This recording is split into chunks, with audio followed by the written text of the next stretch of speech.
पीकोस जो है वो ख़वातीन में बहुत आम हो रहा है आजकल, और उसकी सबसे बड़ी निशानी है कि जो पीरियड्स हैं वो इरेगुलर होते हैं और वेट गेन है, और बाल चेहरे पे निकल आते हैं, बैक पे निकल आते हैं, चेस्ट पे निकल आते हैं।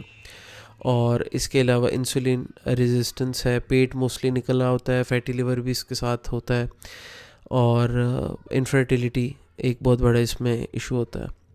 देखिए वो ख़वातीन जो ज़्यादा जंक फूड खाती हैं, मोटापे का शिकार है, मीठा खाती हैं, तो उनके अंदर डेफिनेटली इशू आ जाता है।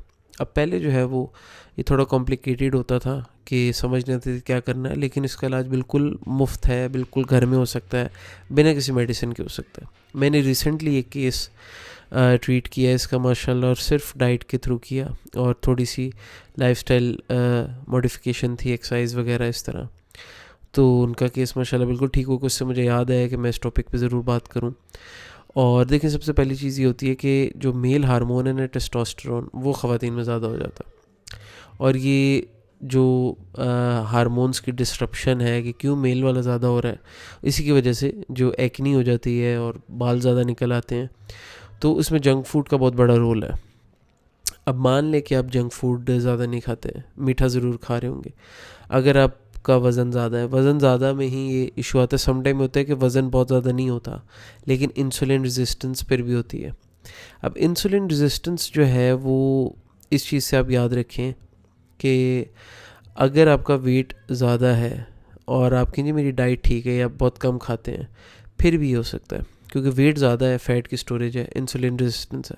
क्योंकि जब इंसुलिन रेजिस्टेंस होगी तभी आपकी बॉडी जो है वो फ़ैट स्टोर ज़्यादा करेगी, और ये इसमें इशू आता है। मर्दों में होता है इंसुलिन रेजिस्टेंस होती है तो पेट ज़्यादा निकल आता है, लॉस ऑफ लिबिडो होता है, और इरेक्टाइल डिसफंक्शन होता है, ये सारे सिम्टम्स आते हैं। तो ख़वातीन में ये मसला होता है डाइट के साथ। तो जो लोग कहते हैं ना कि भाई डाइट से कुछ नहीं होता, डाइट तो ऐसे ही है बस, तो ये डाइट मतलब उसको फॉलो करने से ये प्रॉब्लम होते हैं।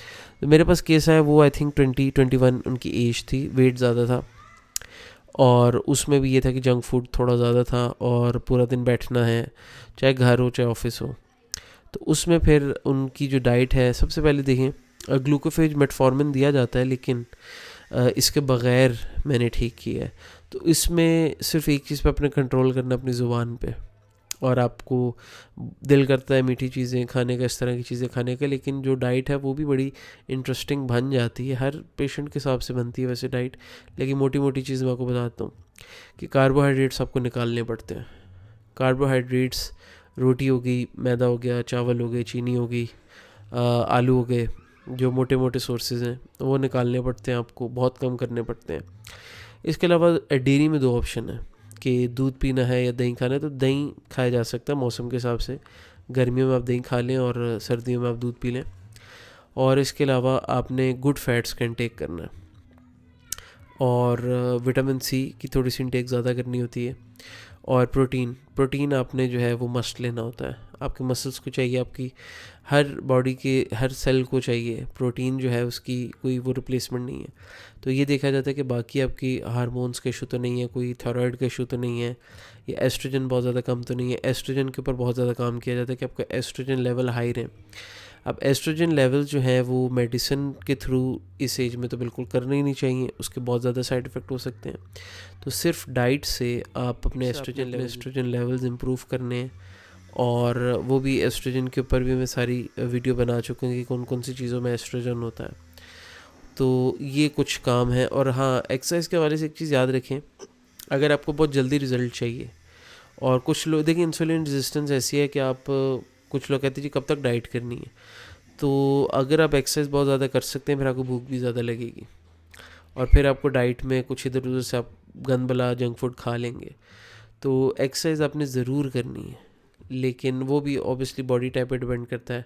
ये नहीं कि हर बंदा भागना शुरू कर दिया एक्सरसाइज नहीं होती, एक्सरसाइज आप घर में भी कर सकते हैं।